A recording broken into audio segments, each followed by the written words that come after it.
yours, waiting on the sexy flow. Come get it all, are you gonna make me yours? Waiting on the sexy flow. I'm trying not to think about. हम 5 बहनें और 2 भाई थे और एक छोटे से गांव में रहा करते थे जहां ज्यादातर हमारे रिश्तेदार ही आबाद थे। हर कबीले के अपने रस्म रवाज होते हैं। हमारे कबीले में ये रवाज था कि लड़की की शादी करते वक्त लड़के वालों से कुछ रकम ली जाती जो तकरीबन 2 से 5 लाख या कभी इससे भी ज़्यादा होती। इन पैसों से लड़की का जहेज बनाया जाता। हमारे जो लोग पढ़ लिख गए थे वो अलबत्ता इस रस्म के खिलाफ थे। कहते थे कि पैसे लेने का लोग यही मतलब लेते हैं कि लड़की को बेच दिया हो, क्योंकि इसके बाद माँ बाप का बेटी पर कोई हक नहीं रह जाता। ससुराल वाले जो चाहे लड़की के साथ सलूक रवा रखें, माँ बाप इस पर कोई एहतजाज नहीं कर सकते थे। इस तरह लड़की की किस्मत पर इन्हिसार करता था कि ससुराल वाले अगर अच्छे निकलें तो कभी कभार लड़की मैके जा सकती है, वरना इन्हें इख्तियार होता है कि बहू को वो पूरी ज़िंदगी मैके ना भेजें।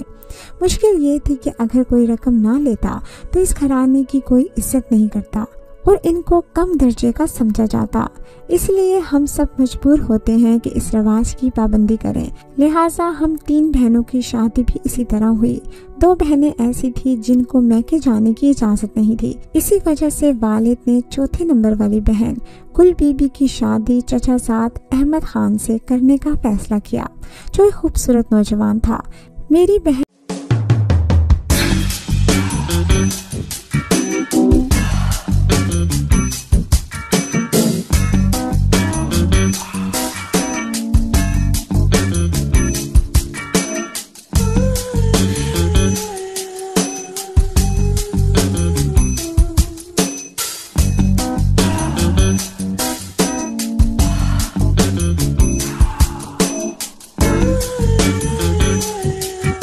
गुल बीबी भी इसे बहुत चाहती थी।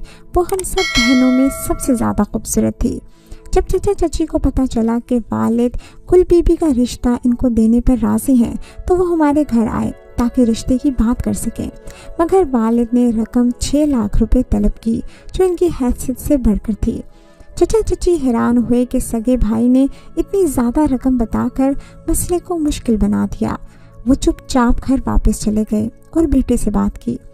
अहमद खान, जो इस शादी के लिए बेचैन था, नहीं चाहता था कि रकम की खातिर ये रिश्ता टूटे। इसने अपने वालिदैन से कहा, दोबारा जाकर इनसे बात करें कि हम ये रकम देने पर राज़ी हैं। लेकिन वालिदैन परेशान थे कि हम ये रकम लाएंगे कहाँ से। इसी दौरान अम्मी ने अब्बू को बहुत समझाया कि रकम कुछ कम कर दो, वो हमारे नज़दीकी रिश्तेदार हैं और बहुत करीब हैं। हमारी एक बेटी अभी और भी है जिसकी शादी नहीं हुई। अगर बात ज़्यादा बढ़ गई तो गुल बीबी की शादी ना हो सकेगी। अब्बू ने अम्मी की एक ना सुनी, बल्कि ये कहकर खामोश करा दिया कि हमारी बेटी खूबसूरत है।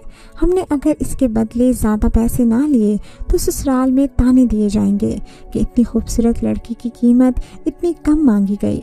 अम्मी खामोश हो गई। जानती थी कि कम पैसे लेने पर ससुराल वाले इनकी बेटी की इज्जत ना करेंगे।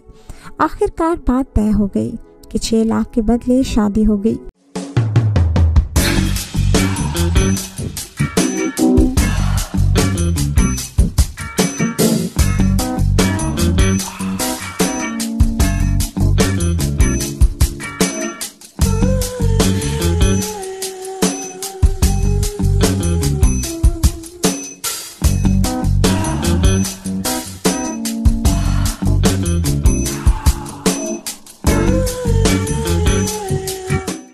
मेरी बहन गुल बीबी बहुत खुश थी। इसे डर था कहीं रिश्ता टूट ना जाए। इसने हर दम अहमद खान के ख्वाब देखे थे, दिन रात दुआएं की और अब बड़ी मुश्किल से इसकी दुआ पूरी हुई थी। मगर इस पे भी कई मसाइल थे, क्योंकि जानती थी कि रकम के मसले पर कत्ल तक हो सकते हैं। मैंने गुल बीबी को तसल्ली दी कि कुछ नहीं होगा, बस दुआ करती रहो। अम्मी यूँ परेशान थी कि कहीं रिश्ता टूट ना जाए। और दूसरी तरफ अहमद खान, जो एक जज्बाती नौजवान था, इसने अपनी दुकान बेच डाली ताकि कोई कारोबार शुरू कर सके और जल्द अज जल्द शादी हो जाए। वो शहर चला गया, मगर अपने मकसद में कामयाब न हो सका। दुकान की कीमत इतनी ना लगी कि रकम अदा कर सकता اور ساتھ کاروبار بھی کر سکتا۔ ابو کی یہ بھی شرط تھی کہ خواہ لڑکا ٹھیلے پر فروٹ بیچے مگر اس کو گزارے لائق کماؤ ہونا چاہیے۔ بہت تگ و دو کے بعد آخر کار احمد خان ناکام ہو کر گاؤں واپس لوٹ آیا۔ ناکامی نے اسے ناکارہ بنا دیا تھا۔ اب وہ دن رات مارا پھرنے لگا۔ ماں باپ نے سمجھانے کی بہت کوشش کی مگر اس کے سامنے عزت اور محبت دو مسئلے تھے۔ وہ جانتا تھا کہ اگر انہوں نے رشتہ توڑ دیا تو گاؤں کے سب لوگ انہیں غربت کا طعنہ دیں گے اور وہ گل بی بی جیسی خوبصورت لڑکی سے ہاتھ دھو بیٹھے گا۔ تبھی اس نے والدین سے کہا تھا کہ وہ رشتہ نہ توڑیں، وہ جلد کچھ نہ کچھ انتظام کر لے گا۔ اسی دوران احمد خان کے دونوں چھوٹے بھائیوں کی شادیاں کم رقم پر طے ہو گئیں مگر بڑا بھائی ابھی تک محبت اور عزت کے مسئلے میں پھنسا ہوا تھا۔ احمد خان کا گھر ہمارے مکان کے قریب تھا۔